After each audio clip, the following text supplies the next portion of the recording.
Good morning students. आज हम कक्षा 8 में भारत की खोज नामक पुस्तक में से आगे प्रश्न करते हैं। 10 प्रश्न हमने पहले कर लिए हैं, 11वां प्रश्न करते हैं। भारतीय आर्यों ने किस प्रकार एक प्राचीन और अनुभवी जाति की समझदारी का परिचय दिया?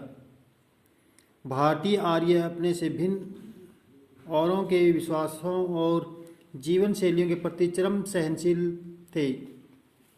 इस कारण वे उन झगड़ों को बचाते रहे जो प्राय समाज को खंड खंड कर देते हैं।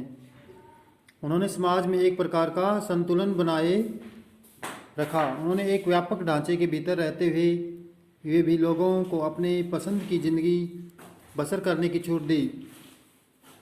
इस प्रकार उन्होंने एक प्राचीन और अनुभवी जाति की समझदारी का परिचय दिया। भौतिकतावादियों की क्या मान्यता है? भौतिकतावादियों की क्या मान्यता है? भौतिकतावादियों ने विचार, धर्म और ब्रह्म विज्ञान के अधिकारियों और स्वार्थ से प्रेरित विचारों का विरोध किया। इन्होंने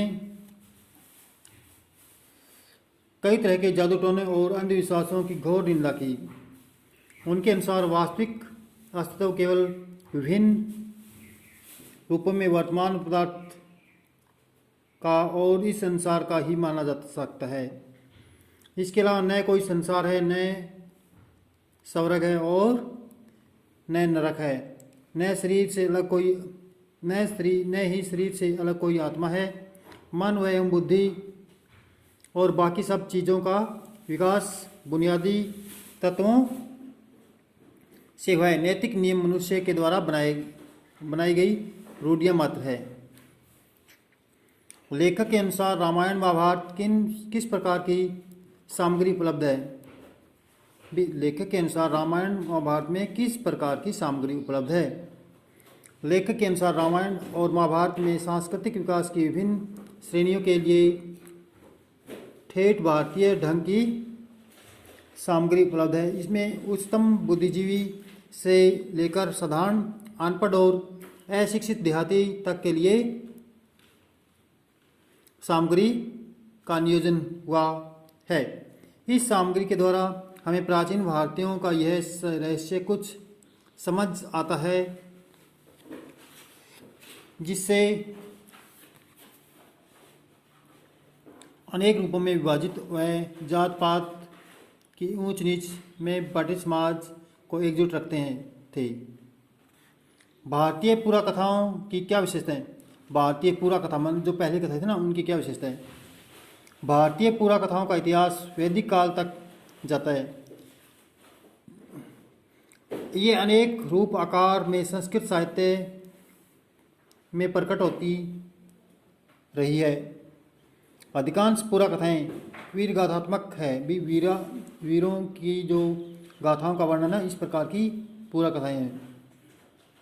इसमें सत्य पर अड़े रहने और वचन का पालन करने का उपदेश दिया गया है, चाहे परिणाम कुछ भी हो।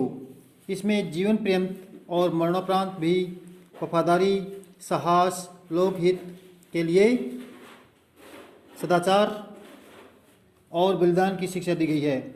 इन कथाओं में तथ्य कल्पना इस प्रकार गुथे रहते हैं कि उन्हें अलग नहीं किया जा सकता।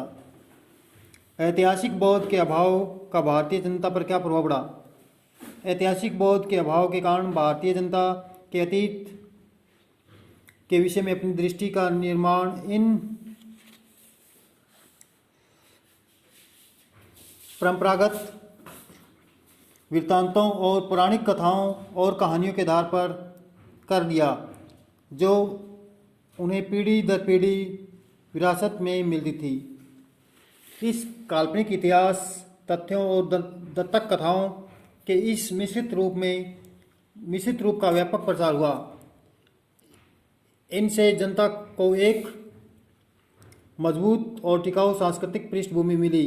इतिहास की उपेक्षा के कारण भारतीय जनता के दृष्टिकोण में एक धुंधलापन भी पैदा हुआ। जिंदगी में अलगाव पैदा हुआ और तथ्यों के बारे में टिप्पणी उलझन और सहज विश्वास करने की प्रवृत्ति पैदा हुई, जो आदत है वो पैदा हुई उनमें। Thanks for listening, have a good day.